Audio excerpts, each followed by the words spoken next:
కూడా యూనియన్ మినిస్టర్ని కూడా ప్రత్యేకించి దీనికోసం ఢిల్లీకి వచ్చి అడగగా వాళ్ళు దీన్ని 2027 వరకు జల్ జీవన్ మిషన్ని ప్రోగ్రామ్ని ఎక్స్టెండ్ చేశారు. ఎక్స్టెండ్ చేయడంతో పాటు ఇప్పుడు ప్రతి ఇంటికి కుళాయి వచ్చే విధంగా స్టేట్ గ్రాంట్స్ని మ్యాచింగ్ గ్రాంట్స్ని మ్యాచ్ చేస్తూ ప్రతి ఇంటికి కుళాయి వచ్చే విధంగా ఉప ముఖ్యమంత్రి గారు, rural development and Panchayati Raj minister Pawan Kalyan గారు, అలాగే చంద్రబాబు గారు, నరేంద్ర మోడీ గారు ముగ్గురు కలిసి ఆంధ్రప్రదేశ్ రాష్ట్రంలో ఎవరికి కూడా తాగునీటి సమస్య అనేది నీళ్లు సమస్య లేకుండా ఈ కుళాయిని కూడా అందించడం జరుగుతుంది.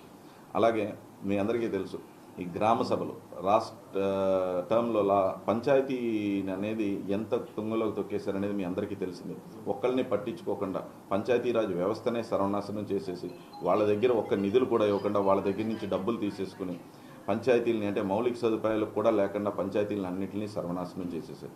సో డెఫినెట్లీ దాని మీద కూడా 13,324 గ్రామ సభల్ని సింగిల్ టైంలో చేసి పవన్ కళ్యాణ్ గారు దాన్ని గిన్నెస్ వరల్డ్ బుక్ ఆఫ్ రికార్డ్స్లో ఎక్కించి, అంటే అదే గ్రామాలు అదే సర్పంచులు కూడా మీరు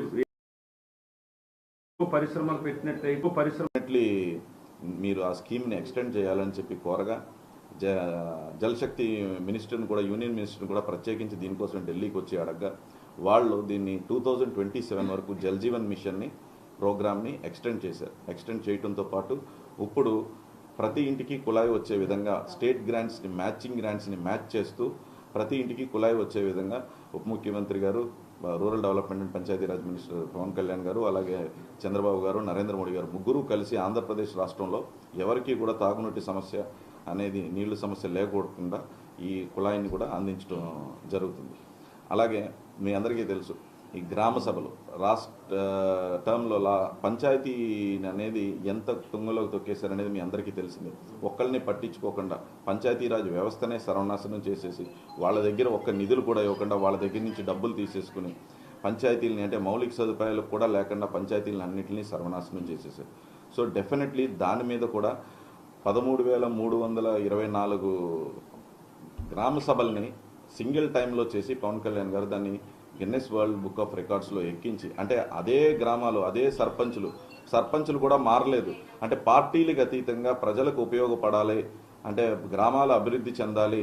అంటే రూరల్ డెవలప్మెంట్ అనేది ఎంత ఇంపార్టెంట్ అంటే ఒక కేంద్రంలో కూడా 50% to 60% ఆఫ్ కంట్రీస్ జీడిపి, ఈ జీడిపిని కాంట్రిబ్యూట్ చేసేసి విలేజెస్ నుంచి.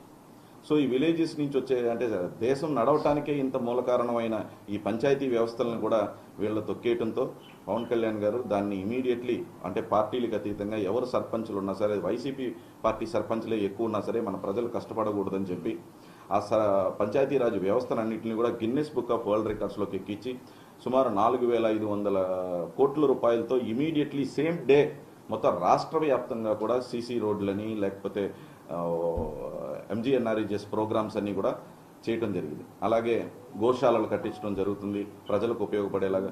ఎవరికి అప్లై చేసుకున్నా ఎవరికి అవసరమైనా సరే పార్టీలకు అతీతంగా ప్రతి ఒక్కరికి ఉపయోగపడేలాగా ఈ ప్రభుత్వం ముందుకెళ్తుంది.